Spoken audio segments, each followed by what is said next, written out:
Hi, hello, namaskaram. I am Dr. Saranya Rejeesh. Welcome to Focus Trade.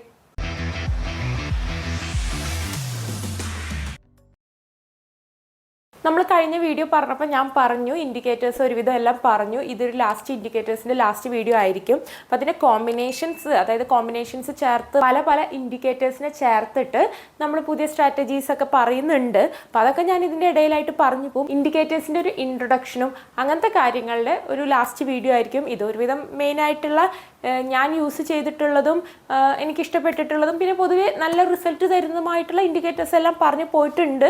ഇനിയും ഒരുപാട് ഇൻഡിക്കേറ്റേഴ്സും കാര്യങ്ങളൊക്കെ ഉണ്ട്. അപ്പോൾ ആർക്കെങ്കിലും ഞാൻ നേരത്തെ കഴിഞ്ഞ വീഡിയോയിലും പറഞ്ഞു, ആർക്കെങ്കിലും ഏതെങ്കിലും ഇൻഡിക്കേറ്റേഴ്സിനെ കുറിച്ച് അറിയണം, എന്തെങ്കിലും അറിയണമെന്നുണ്ടെങ്കിൽ കമൻറ്റ് ഇട്ടാൽ മതി. അപ്പോൾ നമ്മളിന്ന് പരിചയപ്പെടാൻ പോകുന്നത് vwap എന്നൊരു ഇൻഡിക്കേറ്റേഴ്സിൻ്റെ ഒരു വോളിയം ഇൻഡിക്കേറ്റേഴ്സാണ്. ഒരു വോളിയം ഇൻക്ലൂഡ് ചെയ്തിട്ട് എങ്ങനെയാണ് നമുക്ക് ട്രേഡ് എടുക്കാൻ പറ്റുക, അതാണ് നമ്മൾ vwap ഇൻഡിക്കേറ്ററിലൂടെ പറയാൻ പോകുന്നത്. കുറച്ച് പ്രധാനപ്പെട്ട ഇൻഡിക്കേറ്ററാണ്, നല്ലൊരു ഇൻഡിക്കേറ്ററാണ്. ഈ vwapൻ്റെ ഒപ്പം ഒരു റിപ്സ്റ്റർ ഇൻഡിക്കേറ്ററൊക്കെ ജോയിൻ ചെയ്താൽ നമുക്ക് നല്ലൊരു ട്രേഡ് എടുക്കാനുള്ള ചാൻസ് എല്ലാം കിട്ടും. അപ്പോൾ അതെല്ലാം ഞാൻ പറഞ്ഞു തരാം. അപ്പോൾ vwap ഇൻഡിക്കേറ്റേഴ്സിനെ കുറിച്ചാണ് നമ്മൾ പറയാൻ പോകുന്നത്. അപ്പോൾ നമുക്ക് എന്താണ് കഴിഞ്ഞ വീഡിയോയിൽ പറഞ്ഞ പോലെ നമുക്ക് വേറെ ഇൻട്രൊഡക്ഷൻ ഒന്നും വേണ്ട, നേരെ ചാർട്ട് എടുത്തിട്ട് എന്താണ് എങ്ങനെയാണ് എന്നൊക്കെ നോക്കാം. vwap ഇൻഡിക്കേറ്റർ എന്ന് പറയുമ്പോൾ ഒരു സ്ട്രോങ് ഇൻഡിക്കേറ്റർ ആണ്. അതായത് കുറേ പേര് യൂസ് ചെയ്യുന്നുണ്ട് vwapഉം മറ്റ് ഇൻഡിക്കേറ്ററും. അതുപോലെ vwapന്റെ തന്നെ പ്രൈസ് ആക്ഷൻ ഒക്കെ ജോയിൻ ചെയ്തിട്ടുള്ള സ്ട്രാറ്റജി എന്ന് പറയുന്നത് വളരെ നല്ലൊരു സ്ട്രാറ്റജിയാണ്. സ്റ്റോക്ക് മാർക്കറ്റിലാവട്ടെ ഫോറക്സിലാവട്ടെ നല്ലൊരു സ്ട്രോങ് ഇൻഡിക്കേറ്റർ ആണ് vwap ഇൻഡിക്കേറ്റർ. വളരെ എളുപ്പമാണ് ഇത് മനസ്സിലാക്കാനും, വളരെ അധികം പ്രയാസമൊന്നുമില്ല. മറ്റേ നമ്മൾ മുന്നേ പറഞ്ഞ ഇൻഡിക്കേറ്റേഴ്സ് പോലെ വലിയ കാൽക്കുലേഷൻസോ വലിയ ബുദ്ധിമുട്ടുകളോ ഒന്നുമില്ല, വളരെ സിമ്പിളാണ്. അപ്പോൾ നമുക്ക് ഇൻഡിക്കേറ്റേഴ്സിൽ പോവാം. vwap എന്ന് ടൈപ്പ് ചെയ്യാം. vw എന്ന് അടിക്കുമ്പോൾ അതാണോ vwap. അതിൻ്റെ ഫുൾ ഫോം എന്ന് പറയുന്നത് vwap എന്നാണ്. vwap എന്ന് പറഞ്ഞാൽ അതിൻ്റെ ഫുൾ ഫോം ഫസ്റ്റ് വരുന്നത് വോളിയം വെയ്റ്റഡ് ആവറേജ് പ്രൈസ് എന്ന്. അതായത് ഇവിടെ ഇത് രണ്ടെണ്ണം, ഒന്ന് ആവറേജ് പ്രൈസിനെ ബേസ് ചെയ്തിട്ടും വോളിയത്തിനെ ബേസ് ചെയ്തിട്ടും, ഈ രണ്ടെണ്ണത്തിനെ ബേസ് ചെയ്തിട്ടുള്ള കാൽക്കുലേഷനിൽ നിന്നാണ് ഈ vwap എന്ന ലൈൻ വരുന്നത്. അത് ആവറേജ് പ്രൈസ് ഒരു ദിവസത്തെ ഒരു ക്യാൻഡിൽ ഉണ്ടെങ്കിൽ ആ ക്യാൻഡിലിൻ്റെ ആവറേജ് ആയിട്ട് ഏത് പ്രൈസിലാണ് ആളുകൾ അത് ബൈ ചെയ്തിരിക്കുന്നത് അല്ലെങ്കിൽ സെൽ ചെയ്തിട്ട് ട്രേഡ് നടന്നത് ആവറേജ് ഏത് പ്രൈസിലാണ്, ആ ഒരു ആവറേജ് പ്രൈസും അതുപോലെ അതിൻ്റെ ഒരു വോളിയം ഒക്കെ ബേസ് ചെയ്തിട്ടാണ് ഇത് വരുന്നത്. അപ്പോൾ നമുക്കത് എന്തായാലും എടുക്കാം. ഓക്കെ, നമുക്ക് അവിടേക്ക് vwap വന്നിട്ടുണ്ട്. ഇപ്പൊ ഇവിടെ നമുക്ക് ചിലപ്പോൾ എടുക്കുമ്പോൾ ഇതുപോലെ 3 ലൈനുകളായിട്ടായിരിക്കും ഒരു ചാനൽ പോലെയായിട്ട് കാണാം. അപ്പോൾ നമുക്ക് നേരെ ഈ സെറ്റിങ്സിൽ പോയിട്ട് നമുക്ക് vwapന്റെ ലൈൻ മതി. ഇതിൽ സ്റ്റൈൽ എടുത്തു കഴിഞ്ഞാൽ ഈ അപ്പർ ബാൻഡും ഈ ലോവർ ബാൻഡും വേണ്ട, അത് രണ്ടിൻ്റെയും ടിക്ക് ഒഴിവാക്കി ഓക്കെ കൊടുക്കാം. നമുക്ക് ഈ vwapന്റെ ഈ ലൈൻ മാത്രം മതി. ഈ ലൈൻ മാത്രം നോക്കിയിട്ട് നമുക്ക് ട്രേഡിംഗ് എടുക്കാം. അപ്പോൾ എങ്ങനെയാണ് ഈ vwapന്റെ ട്രേഡിംഗ് എടുക്കാം? ഇത്രേ ഉള്ളൂ, വളരെ സിമ്പിളാണ്. vwapന്റെ അടിയിലേക്ക് പോയി കഴിഞ്ഞാൽ നമുക്ക് സെല്ല്, അതായത് ഷോർട്ട് പൊസിഷൻ, അതായത് സെല്ല്, മാർക്കറ്റ് ബെയറിഷ് ആയിരിക്കും, നമുക്ക് ട്രേഡ് സെല്ലിലേക്ക് എടുക്കാനുള്ള ചാൻസ് ഉണ്ട്. vwapന്റെ ഈ ലൈനിൻ്റെ മുകളിലോട്ട് കയറി കഴിഞ്ഞാൽ മാർക്കറ്റ് പിന്നെ ലോങ് പൊസിഷൻ അല്ലെങ്കിൽ ബുള്ളിഷ് ആയിട്ട് പോകും. നമുക്ക് അവിടെ ഒരു ബൈക്കുള്ള സാധ്യതകളുണ്ട്. vwapന് താഴേക്ക് ഇറങ്ങിയാൽ സെല്ലിനും മുകളിലേക്ക് കയറിയാൽ ബൈക്കും ഉള്ള സാധ്യതയുണ്ട്. ഇത്ര വളരെ സിമ്പിളാണ് vwap. പക്ഷെ ഇങ്ങനെ ഇത്രയും സിമ്പിളായിട്ട് മാത്രം നമുക്ക് ട്രേഡ് എടുക്കാൻ പറ്റുമോ? ഇല്ല. പിന്നെ എങ്ങനെയാണ് നമ്മൾ എപ്പോഴും പറയാറുള്ള പോലെ ഇങ്ങനെ പോകുമ്പോൾ ഒരു സ്ട്രോങ് ക്യാൻഡിലാണോ താഴേക്ക് പോകുന്നത് എന്ന് നോക്കണം. ഒരു സ്ട്രോങ് ക്യാൻഡിലാണ് പോകുന്നത്. ഇപ്പം ഇതൊരു സ്ട്രോങ് ക്യാൻഡിലാണ്, അങ്ങനെയാണെങ്കിൽ നമുക്ക് എന്നിട്ട് രണ്ടാമത് റെഡ് ക്യാൻഡിൽ ഉണ്ട്, അപ്പം നമുക്ക് അവിടെ നിന്നൊരു ട്രേഡ് എടുക്കാം. ഇവിടം വരെ നമുക്ക് പ്രോഫിറ്റ് കിട്ടും. മുകളിലോട്ട് പോകുമ്പോൾ ഒരു ഗ്രീൻ ക്യാൻഡിൽ ഉണ്ടായി, രണ്ടെണ്ണം, അങ്ങനെ 3 ഗ്രീൻ ക്യാൻഡിൽ അടുപ്പിച്ചിട്ടുണ്ട്. അപ്പോൾ ഇത് അത്യാവശ്യം സ്ട്രോങ് ആണെന്ന് മനസ്സിലായി. അവിടെ നിന്ന് ബൈ എടുത്തിരുന്നെങ്കിൽ നമുക്ക് ഇവിടം വരെ കിട്ടും. അങ്ങനെ നമ്മൾ ഒരൊറ്റ ക്യാൻഡിലല്ല, ഒന്നെങ്കിൽ 2 or 3 റെഡും ഗ്രീനും ക്യാൻഡിൽ, അല്ലെങ്കിൽ സ്ട്രോങ് ക്യാൻഡിൽ, അല്ലെങ്കിൽ ഏതെങ്കിലും ക്യാൻഡിൽ പാറ്റേണുകൾ. അപ്പോൾ അതെല്ലാം പാറ്റേണൊക്കെ എല്ലാവർക്കും അറിയാമെന്ന് വിശ്വസിക്കുന്നു. അപ്പോൾ പാറ്റേണുകൾ ഇതെല്ലാം ഫോം ചെയ്യുന്നുണ്ടോ നോക്കണം. മാത്രമല്ല ഇവിടെ നിങ്ങൾക്ക് നോക്കിക്കഴിഞ്ഞാൽ ഒരു കാര്യം മനസ്സിലാവും. ഈ vwap എന്ന് പറയുന്നത് ഒരു സപ്പോർട്ട് റെസിസ്റ്റൻസ് ആയിട്ട് ആക്ട് ചെയ്യും. അതായത് vwapന്റെ താഴേക്ക് വന്നു കഴിഞ്ഞാൽ പിന്നെ ഇതൊരു റെസിസ്റ്റൻസ് ആണ്. ഇവിടുന്ന് മുകളിലേക്ക് കയറാൻ നോക്കി, പക്ഷെ ഇവിടെ പറ്റിയില്ല, റെസിസ്റ്റൻസിൽ തട്ടി വരുന്ന പോലെ താഴേക്ക് വന്നു. അങ്ങനെ ഇവിടെ വെച്ച് ഇതിനെ ക്രോസ് ഓവർ ചെയ്ത് മുകളിലോട്ട് പോയി, പിന്നീട് ഇവിടേക്ക് വന്നു. അപ്പോൾ ഈ vwap ഇവിടെ സപ്പോർട്ടായിട്ട് ആക്ട് ചെയ്തു. ഈ സപ്പോർട്ടിൽ തട്ടി മുകളിലോട്ട് കയറി, വീണ്ടും താഴേക്ക് വന്നു, വീണ്ടും ഇത് സപ്പോർട്ടായിട്ട് ആക്ട് ചെയ്തു, മുകളിലോട്ട് കയറി താഴോട്ട് വന്നു, ഇവിടെയും സപ്പോർട്ട് ആയിട്ട് ആക്ട് ചെയ്തു. പക്ഷെ അവിടെ നിന്ന് പിന്നെ ബ്രേക്ക്ഔട്ട് സംഭവിച്ചു. ബ്രേക്ക്ഔട്ട് സംഭവിച്ചപ്പോൾ ഇത് പിന്നെ റെസിസ്റ്റൻസ് ആയി, ഇതിന്റെ മുകളിലേക്ക് കയറാതെ അവിടുന്ന് റെസിസ്റ്റൻസ് ആയിട്ട് ആക്ട് ചെയ്യുന്നുണ്ട്. അപ്പോൾ വി വാപ്പ് ഒരു സപ്പോർട്ട് റെസിസ്റ്റൻസ് ആയിട്ടും കൂടി ആക്ട് ചെയ്യും. ഇതിൽ നിന്ന് ബ്രേക്ക്ഔട്ട് ചെയ്ത് മുകളിലേക്ക് പോയി കണ്ടിന്യൂ ചെയ്ത് കഴിഞ്ഞാൽ പിന്നെ ആ ഒരു ഡയറക്ഷനിലേക്ക്, താഴേക്കാണ് ബ്രേക്ക്ഔട്ട് എങ്കിൽ സെല്ലിലേക്ക്, മുകളിലോട്ടാണ് ബ്രേക്ക്ഔട്ട് എങ്കിൽ ബൈയിലേക്കും പോകും. അപ്പോൾ ഇതിൻ്റെ ഒപ്പം നമുക്ക് നമ്മുടെ മൂവിങ് ആവറേജ്, ഇപ്പോൾ മാക്ഡി, അതുപോലെ ഇതിൻ്റെ ഒപ്പം നമുക്ക് RSI ഇതെല്ലാം കമ്പൈൻ ചെയ്ത് കഴിഞ്ഞാൽ നമുക്ക് ആ മാക്ഡിയിൽ നമ്മൾ എന്താ പറഞ്ഞിരിക്കുന്നത്, 2 ലൈനിൻ്റെ ക്രോസ് ഓവർ ആണ് പറയുക, ക്രോസ് ഓവർ. അപ്പം ഇവിടെയും ക്രോസ് ചെയ്ത് കയറി താഴെയും ക്രോസ് ഓവർ സംഭവിച്ചിട്ടുണ്ടെങ്കിൽ നമുക്ക് ട്രേഡ് എടുക്കാം. അതുപോലെ തന്നെ RSI അതിൽ നമ്മളും പറഞ്ഞിട്ടുണ്ട് ഇങ്ങനത്തെ ക്രോസ് ഓവറും കാര്യങ്ങളും. അപ്പം അതും നോക്കിയിട്ട് നമുക്ക് ട്രേഡ് എടുക്കാം. അപ്പം ഇങ്ങനെയാണ് വി വാപ്പിൽ എടുക്കുന്നത്. മാർക്കറ്റ് കുറച്ച് ബാക്കൗട്ട് എടുത്തു കഴിഞ്ഞാൽ ദാ ഇവിടെയെല്ലാം നോക്കുക, ഇവിടെയെല്ലാം വളരെ നല്ല രീതിയിൽ മാർക്കറ്റിൽ ഈ വി വാപ്പ് ഇവിടെയെല്ലാം ക്രോസ് ചെയ്തപ്പോൾ നമുക്കൊരു അപ് ട്രെൻഡ്, നല്ല സ്ട്രോങ് ക്യാൻഡിൽ ഇവിടെ ക്രോസ് ചെയ്തു. ഇവിടെ സ്ട്രോങ് ക്യാൻഡിൽ ക്രോസ് ചെയ്ത് കഴിഞ്ഞപ്പോൾ നമുക്ക് ഒരു അപ് ട്രെൻഡ് എടുക്കാൻ പറ്റും. അപ്പോൾ ഇവിടെ ഈ വി വാപ്പ് എന്തായിട്ട് ആക്ട് ചെയ്തു, റെസിസ്റ്റൻസ് ആയിട്ട്. ഇവിടെ നോക്കൂ, ഇവിടെ ടച്ച് ചെയ്തപ്പോൾ വീണ്ടും കയറി, ഇവിടെ ടച്ച് ചെയ്തപ്പോൾ വീണ്ടും അപ്പിൽ പോയി, താഴെ വന്നു, ടച്ച് ചെയ്തു അപ്പിൽ പോയി, താഴെ വന്നു, ടച്ച് ചെയ്തു അപ്പിൽ പോയി. അങ്ങനെ ഒരുപാട് നേരം ഇത് റെസിസ്റ്റൻസ് ആയിട്ട് ഇവിടെ എല്ലാം നല്ല പോലെ ആക്ട് ചെയ്തിട്ടുണ്ട്.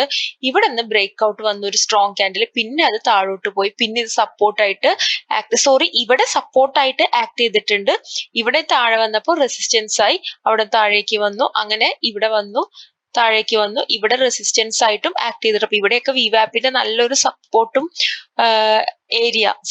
ഏരിയ ഇവിടെ നമുക്ക് കാണാൻ പറ്റും. അത് മാത്രല്ല ഇതൊരു പ്രൈസ് ആക്ഷനും കൂടിയും റിലേറ്റഡ് ആണ്. അതായത് ഇപ്പൊ നമുക്ക് ഇവിടെ നമ്മളൊരു ട്രെൻഡ് ലൈൻ വരയ്ക്കുകയാണെങ്കിൽ നമുക്ക് ഇങ്ങനെ ഒരു പാരലൽ ആയിട്ട് ഒരു ഇത് കിട്ടും അല്ലെ. നമ്മളിങ്ങനെ ഈ മുകളിലുള്ളതെല്ലാം ജോയിൻ ചെയ്തു, താഴെയുള്ളതെല്ലാം ജോയിൻ ചെയ്തു, ഇങ്ങനെയാണ് നമ്മൾ ലൈൻ വരയ്ക്കുക. സപ്പോർട്ട്, റെസിസ്റ്റൻസ് അല്ലെങ്കിൽ ട്രെൻഡ് ലൈനുകളൊക്കെ ഇങ്ങനെയാണ് വരയ്ക്കുക. ഈ മുകളിലുള്ളതൊക്കെ ജോയിൻ ചെയ്തു, ഈ മുകളിൽ ഇങ്ങനെ വന്ന് ടച്ച് ചെയ്ത ഭാഗങ്ങൾ ജോയിൻ ചെയ്തു, താഴെ വന്ന് ഭാഗങ്ങൾ ജോയിൻ ചെയ്തു. നമുക്ക് ഏകദേശം ഈ ഒരു 2 ലൈനിന്റെ ഉള്ളിൽ, പാരലൽ ആയിട്ടുള്ള 2 ലൈനിന്റെ ഉള്ളിൽ ഇത് ജോയിൻ ആയത് കണ്ടു. ഇവിടെ വെച്ചിട്ട് ആ ലൈൻ ബ്രേക്ക് ആയി, ഒപ്പം വി വാപ്പ് താഴേക്ക് ക്യാൻഡിൽ പോയി. അപ്പൊ നമുക്ക് എന്ത് മനസ്സിലായി, അങ്ങനെ ബ്രേക്ക് ആയപ്പോൾ ആ പ്രൈസ് ആക്ഷൻ ആണ് അവിടെ വന്നത്. കറക്റ്റ് ആയിട്ട് ആ പാറ്റേണിനെ ബ്രേക്ക് ആയി താഴേക്ക് വന്നു, പിന്നെ താഴേക്കാണ് ഇവിടുന്ന് ഇവിടെ വരെ ഒന്ന് തിരിച്ചു വന്നിട്ട് പിന്നെയും താഴേക്ക് തന്നെ പോയിട്ടുണ്ട്. ഇവിടെ നിന്ന് ഇവിടം വരെ നമുക്ക് നല്ലൊരു വലിയ മൂവ്മെന്റ് കിട്ടിയിട്ടുണ്ട്. അപ്പൊ നമുക്ക് അങ്ങനെ പ്യൂർ ആയിട്ട് ഇതുപോലെ എല്ലാ പാറ്റേണും നമുക്ക് ഒരുവിധം സ്റ്റോക്കുകളിലൊക്കെ നമുക്ക് കുറെ കാണാൻ പറ്റും, നമുക്ക് ക്രിപ്റ്റോയിൽ കാണാൻ പറ്റും.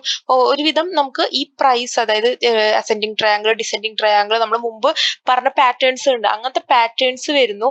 അവിടെ നിന്ന് തന്നെ ആ പാറ്റേണിനെയും ബ്രേക്ക് ചെയ്യുന്നു, വി വാപ്പിന്റെ താഴേക്കും വരുന്നു. അങ്ങനെ വരുമ്പോൾ നല്ലൊരു ട്രേഡ് അവിടെ എടുക്കാൻ പറ്റും. അപ്പൊ അവിടെ വി വാപ്പിന്റെ ഒപ്പം തന്നെ എപ്പോഴൊക്കെ വി വാപ്പിനെ ബ്രേക്ക് ചെയ്ത് പോയിണ്ടോ അവിടെ ഒരു പ്രൈസ് ആക്ഷനും കൂടി ചില സമയങ്ങളിലൊക്കെ, ഒട്ടുമിക്ക സമയങ്ങളിലൊക്കെ കാണാൻ പറ്റുന്നുണ്ട്. അപ്പൊ നമുക്ക് പ്രൈസ് ആക്ഷന്റെയും ബ്രേക്കായി, വി വാപ്പിന്റെയും താഴേക്ക് പോയി, നല്ലൊരു സ്ട്രോങ് ക്യാൻഡിലും ആണ് ബ്രേക്ക് ആയത്. പിന്നെ ഇതിന്റെ ഒപ്പം നമുക്ക് മൂവിങ് ആവറേജോ MACD RSI എന്തെങ്കിലും ഒന്ന് ജോയിൻ ചെയ്ത് കഴിഞ്ഞാൽ നമുക്ക് നല്ലൊരു കൺഫർമേഷൻ ആയിട്ട് എടുക്കാൻ പറ്റും. അപ്പൊ വളരെ സിമ്പിൾ ആണെങ്കിൽ പോലും വളരെ സ്ട്രോങ് ആയിട്ടുള്ള ഒരു ഇൻഡിക്കേറ്റർ ആണ്. അതുകൊണ്ട് തന്നെ ട്രേഡേഴ്സിനൊക്കെ ഒരുപാട് ഇഷ്ടപ്പെട്ടതും ഒരുപാട് പേര് യൂസ് ചെയ്യുന്നതുമായിട്ടുള്ള ഒരു അടിപൊളി സ്ട്രാറ്റജിയാണ് വി വാപ്പ് വെച്ചിട്ടുള്ളത്. അപ്പോ ഇതാണ് വി വാപ്പ്. ഇതെല്ലാവർക്കും മനസ്സിലായെന്ന് കരുതുന്നു. ഇത് ശരിക്കും പറഞ്ഞ ഒരു കുഞ്ഞു ഇൻഡിക്കേറ്റർ ആണ്. അപ്പോ വളരെ എളുപ്പമാണ്. എളുപ്പം എന്ന് പറയാൻ കാരണം നമ്മൾ 3-4 സീരീസ് ആയി ഇൻഡിക്കേറ്ററിന്റെ, അപ്പൊ അതിലൊക്കെ നമ്മൾ ഒരുവിധം എല്ലാം പറഞ്ഞു. അപ്പൊ ഇതിനെ നമുക്കിനി പ്രത്യേകിച്ച് കൂടുതലൊന്നും ഡീറ്റെയിൽ ആയിട്ട് എക്സ്പ്ലെയിൻ ചെയ്യാനില്ല. അതുകൊണ്ടാണ് വേഗം പറഞ്ഞു പോയതും എളുപ്പമായിട്ട് എനിക്ക് പറയാൻ പറ്റിയതും. നിങ്ങൾ എന്റെ മുന്നത്തെ ഇൻഡിക്കേറ്റർ സീരീസ് ഒക്കെ കണ്ടവരാണെങ്കിൽ നിങ്ങൾക്ക് എളുപ്പത്തിൽ മനസ്സിലായതും അതുകൊണ്ടാണ്. അപ്പോ ഇതോടുകൂടി ഞാൻ ഇൻഡിക്കേറ്റർ സീരീസ് ഇവിടെ നിർത്തുന്നു. ഇൻഡിക്കേറ്റർ ഇനി നിങ്ങൾക്ക് അറിയാൻ വേണ്ടി ഏതെങ്കിലും ഇൻഡിക്കേറ്റേഴ്സ് ഉണ്ടെങ്കിൽ കമന്റ്സിൽ അറിയിക്കുക. ഞാൻ യൂസ് ചെയ്യാത്ത ഇൻഡിക്കേറ്റേഴ്സ് ആണെങ്കിൽ ജസ്റ്റ് യൂസ് ചെയ്ത് നോക്കിയിട്ട് ഞാൻ അതിനെ കുറിച്ചിട്ടുള്ള വീഡിയോസ് ചെയ്യുന്നതായിരിക്കും. അത് എല്ലാവർക്കും യൂസ്ഫുൾ ആണെന്ന് തോന്നിക്കഴിഞ്ഞാൽ, നല്ല ഇൻഡിക്കേറ്റർ ആണ്, എല്ലാവർക്കും യൂസ്ഫുൾ ആണ് എന്ന് തോന്നിക്കഴിഞ്ഞാൽ വീഡിയോ ചെയ്യുന്നതായിരിക്കും തീർച്ചയായിട്ടും. അപ്പൊ ഇത്രയാണ് നമ്മൾ ഒരു 4-5 സീരീസ് ആയി ഇൻഡിക്കേറ്ററിന്റെ. അപ്പൊ ഇത്രയൊക്കെ ഒരുവിധം ഇൻഡിക്കേറ്ററിന് എല്ലാവർക്കും മനസ്സിലായി തോന്നുന്നു. അപ്പൊ ഞാൻ വീണ്ടും പറയാണ്, ഒരു ഇൻഡിക്കേറ്റർ വെച്ച് നമുക്ക് 100% പ്രോഫിറ്റബിൾ ആയിരിക്കാൻ പറ്റില്ല. അങ്ങനെയാണെങ്കിൽ നമുക്ക് സുഖമാണ് ഈ ഒരു vwap എന്നെ എല്ലാവർക്കും യൂസ് ചെയ്യാം, എല്ലാവർക്കും പ്രോഫിറ്റബിൾ ആവാം. കാരണം ചില സമയങ്ങളിലൊക്കെ ഇതിന്റെ മുകളിലോട്ട് ഇപ്പൊ നമുക്ക് ഇവിടെ തന്നെ ഒരു എക്സാമ്പിൾ നോക്കാം. ഇവിടെ നിന്ന് മാർക്കറ്റ് താഴേക്ക് വന്നു, ഇവിടുന്ന് വീണ്ടും ഒരു ക്യാൻഡിൽ മുകളിലോട്ട് കയറി, 2 ക്യാൻഡിൽ മുകളിലോട്ട് കയറി. ആ ഗ്രീൻ ക്യാൻഡിൽ അത്യാവശ്യം നല്ല രീതിയിൽ ആ 2 മുകളിലോട്ട് കയറിയ vwapനെ ക്രോസ് ചെയ്തല്ലോ എന്ന് കരുതിയിട്ട് ഇവിടെ നിന്ന് നമ്മളൊരു ബൈ കൊടുത്തിരുന്നെങ്കിൽ നമ്മൾ എപ്പോഴും സ്റ്റോപ്പ് ലോസും ടാർഗറ്റും വെക്കണം. ഇതിന്റെ കാര്യത്തിൽ നമ്മൾ സ്റ്റോപ്പ് ലോസ് എന്ന് പറയുന്നത് ഈ vwapനെ ക്രോസ് ചെയ്ത് കയറുമ്പോൾ ഈ vwapന്റെ അടിയിൽ ഒരു 5-10 പിപ്പ് നിങ്ങളുടെ റിസ്ക് മാനേജ്മെന്റ് എത്രയാണോ അതിനനുസരിച്ചിട്ടൊരു 5 പിപ്പൊക്കെ സ്റ്റോപ്പ് ലോസ് 1%ഓ 2%ഓ സ്റ്റോപ്പ് ലോസ് വെച്ചെന്ന് കരുതുക. ഇവിടെ നിന്ന് കുറച്ച് കയറിയിട്ട് ചിലപ്പോൾ നമ്മൾ ഇതിനെക്കാട്ടും കൂടുതലൊക്കെ അപ് ട്രെൻഡിലേക്ക് ചിലപ്പോൾ ഈ രണ്ടാമത്തെ ക്യാൻഡിൽ സ്റ്റാർട്ട് ചെയ്തപ്പോഴായിരിക്കും എടുക്കുക, നല്ലൊരു അപ് ട്രെൻഡ് പ്രതീക്ഷിച്ച് കാണും. പക്ഷെ അവിടെ നിന്ന് താഴേക്ക് ഇറങ്ങി ആ സ്റ്റോപ്പ് ലോസിൽ ഹിറ്റ് ആയിട്ടുണ്ടാവും. അപ്പോൾ ഇങ്ങനത്തെ കാര്യങ്ങളൊക്കെ ഇങ്ങനെ സ്ട്രോങ് ആയിട്ടുള്ള ഇതൊക്കെ ഇങ്ങനെ സ്ട്രോങ് ക്യാൻഡിൽ എന്തെങ്കിലും ഫണ്ടമെന്റൽ ന്യൂസുകളൊക്കെ വരുമ്പോഴായിരിക്കും അതിനെക്കുറിച്ചൊക്കെ ഞാൻ വീഡിയോ ഇടാം. ഫണ്ടമെന്റൽ ന്യൂസിനെ കുറിച്ച് ആരും എന്നോട് ചോദിച്ചിട്ടുണ്ട്, ന്യൂസ് എപ്പോഴാണ് വരികയെന്ന് എങ്ങനെയാ അറിയാൻ പറ്റുക എന്നൊക്കെ, അതിനെക്കുറിച്ച് വീഡിയോ ഉടനെ ചെയ്യാം. അപ്പോൾ അങ്ങനത്തെ സമയത്തൊക്കെ സ്റ്റോപ്പ് ലോസ് ഹിറ്റ് ആവാം. പക്ഷെ എന്നാൽ പോലും നമുക്ക് ഇതിലൊരു ഇപ്പൊ ഈ ഒരു ട്രേഡ് നമുക്ക് എൻട്രി ഇവിടെ നിന്ന് കിട്ടിയെങ്കിൽ ഈ ട്രേഡ് നമ്മൾ സ്റ്റോപ്പ് ലോസിനെ കയറ്റി വെച്ചിട്ട് നമ്മൾ ഇതിനെ കണ്ടിന്യൂ ചെയ്ത് പോയിരുന്നെങ്കിൽ, അല്ലെങ്കിൽ നമുക്ക് ഓരോ പ്രാവശ്യം ഇവിടെ എടുക്കുമ്പോഴും ഇത് റെസിസ്റ്റൻസിൽ ടച്ച് ചെയ്യുമ്പോൾ നമ്മൾ വീണ്ടും ഒരു ട്രേഡ് എടുത്തു, ഇവിടുന്ന് ടാർഗറ്റ് എടുത്തു, വീണ്ടും ഇവിടുന്ന് ഒരു ട്രേഡ് എടുത്തു, അങ്ങനെയാണെങ്കിൽ ഇവിടെ 4-5 ട്രേഡുകൾ അല്ലെങ്കിൽ ഒറ്റ ട്രേഡിന് നല്ലൊരു പ്രോഫിറ്റ് കിട്ടും. ആ പ്രോഫിറ്റ് ഈ സ്റ്റോപ്പ് ലോസിൽ കവറായി, ഈ ലോസ് ആ പ്രോഫിറ്റിൽ കവറായി പോകും. അപ്പൊ എങ്കിൽ പോലും പല സമയങ്ങളിലും പലതും സംഭവിക്കാം. മാർക്കറ്റാണ്, എങ്ങനെ വേണമെങ്കിലും മൂവ് ചെയ്യാം, എന്തും സംഭവിക്കാം.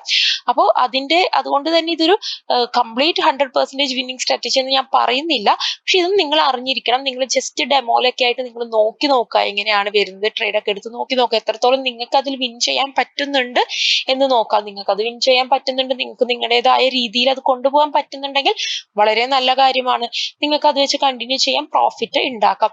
അതുപോലെ ഈ പറയുന്നതിന്റെ ഒരുപാട് കാര്യങ്ങളുടെ ഇടയിൽ നിന്നായിരിക്കും നിങ്ങൾക്ക് വഴിതിരിവായിട്ടുള്ള ഒരു കാര്യം കിട്ടുന്നത്. അപ്പൊ നമ്മുടെ അറിയുന്ന എല്ലാ കാര്യവും നമ്മൾ പറഞ്ഞു തരുന്നു, അതിൽ നിന്ന് നിങ്ങൾക്ക് വഴിത്തിരിവാവുന്ന കാര്യം നിങ്ങൾ കണ്ടെത്തുക. അത് നിങ്ങൾ പ്രാക്ടീസിലൂടെയാണ് കണ്ടെത്തേണ്ടത്. അപ്പോൾ എല്ലാവരും നല്ലപോലെ പ്രാക്ടീസ് ചെയ്യുക. എല്ലാവർക്കും നല്ല പ്രോഫിറ്റുകൾ, നല്ല പഠിക്കാൻ പറ്റട്ടെ, അറിവുകൾ ഉണ്ടാവട്ടെ, നല്ല പ്രോഫിറ്റുകൾ കിട്ടട്ടെ. അപ്പോൾ vwap ഇൻഡിക്കേറ്റേഴ്സിനെ കുറിച്ച് എല്ലാവർക്കും മനസ്സിലായി എന്ന് ഞാൻ കരുതുന്നു. അപ്പോൾ വളരെ സിമ്പിളാണ് കാര്യങ്ങൾ, പക്ഷേ ആണെങ്കിൽ നല്ല പ്രധാനപ്പെട്ട ഇൻഡിക്കേറ്ററാണ്. അപ്പോൾ ഞാൻ പറഞ്ഞ പോലെ ഇതാണ് നമ്മുടെ ഇൻഡിക്കേറ്റേഴ്സിൻ്റെ ഒരുവിധം മിക്ക ഇൻഡിക്കേറ്റേഴ്സിനെ, പ്രധാനപ്പെട്ട ഇൻഡിക്കേറ്റേഴ്സ് എല്ലാം ഞാൻ പറഞ്ഞു കഴിഞ്ഞു. അപ്പോൾ ഈ ഇൻഡിക്കേറ്റേഴ്സൊക്കെ ഞാൻ പറഞ്ഞു ഇതൊരു 100% വിന്നിങ് സ്ട്രാറ്റജി അല്ല. ഇൻഡിക്കേറ്റേഴ്സ് വെച്ചിട്ട് നമുക്കൊരു കംപ്ലീറ്റ് ട്രേഡ് എടുക്കാനോ 100% ഒരു ഫുൾ പ്രോഫിറ്റ് കിട്ടുമോ എന്നാൽ പിന്നെ ഇൻഡിക്കേറ്റേഴ്സ് മാത്രം മതിയല്ലോ നമുക്ക് ട്രേഡ് എടുക്കാൻ, അങ്ങനെയല്ല. പക്ഷെ നമുക്ക് ഇതുപോലത്തെയുള്ള ചില കോമ്പിനേഷനൊക്കെ യൂസ് ചെയ്തിട്ട് നമുക്ക് ചെറിയ ട്രേഡുകളും ചെറിയ പ്രോഫിറ്റുകളും, അങ്ങനെ ചെറിയ പ്രോഫിറ്റ് അല്ല, നമ്മൾ കറക്റ്റായിട്ട് റിസ്ക് മാനേജ്മെൻറ്റാണ് ഇവിടെ വേണ്ടത്. കറക്റ്റായിട്ട് റിസ്ക് എല്ലാം മാനേജ് ചെയ്ത് പോയാൽ നമുക്ക് ഒരുവിധം ചെറിയ പ്രോഫിറ്റുകൾ, നല്ല പ്രോഫിറ്റുകളൊക്കെ നേടി നമുക്ക് മുന്നോട്ട് പോകാൻ പറ്റും. അപ്പോൾ എല്ലാവരും ഉടനെ നിങ്ങൾ ഡെമോയൊക്കെ ഇതിനകം തന്നെ നമ്മൾ അതായത് ഇത്രയും വീഡിയോസ് കണ്ടിട്ട് നിങ്ങൾക്ക് കാര്യങ്ങൾ തിയറിറ്റിക്കായിട്ടുള്ള എല്ലാ കാര്യങ്ങളും മനസ്സിലായെന്ന് ഞാൻ കരുതുന്നു.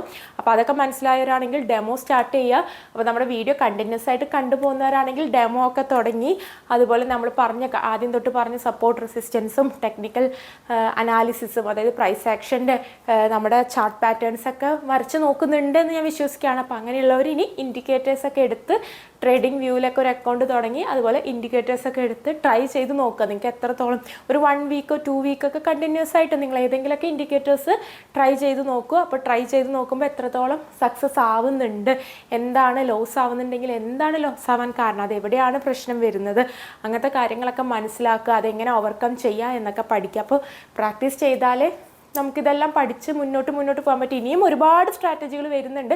അപ്പോൾ എല്ലാ കാര്യങ്ങളും ഒരു ട്രേഡർ എന്ന നിലയ്ക്ക് നിങ്ങൾ എല്ലാ കാര്യങ്ങളും അറിയണം.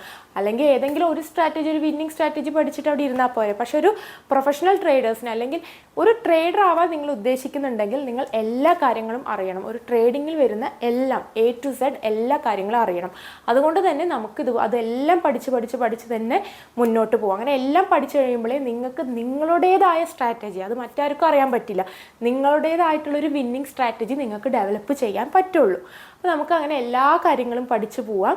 എന്തായാലും ഈ വീഡിയോ എല്ലാവർക്കും ഇഷ്ടപ്പെട്ടെന്ന് കരുതുന്നു. വീഡിയോ ഇഷ്ടപ്പെട്ട് കഴിഞ്ഞാൽ ചാനൽ ലൈക്ക് ചെയ്യുക, സബ്സ്ക്രൈബ് ചെയ്യുക, വീഡിയോ ഷെയർ ചെയ്യുക, ഡൗട്ട്സ് ഒക്കെ കമൻസിൽ ചോദിച്ചോളൂ. അപ്പോൾ അടുത്ത വീഡിയോയിൽ കാണാം. I M doctor Saranya Rajeesh. Bye bye.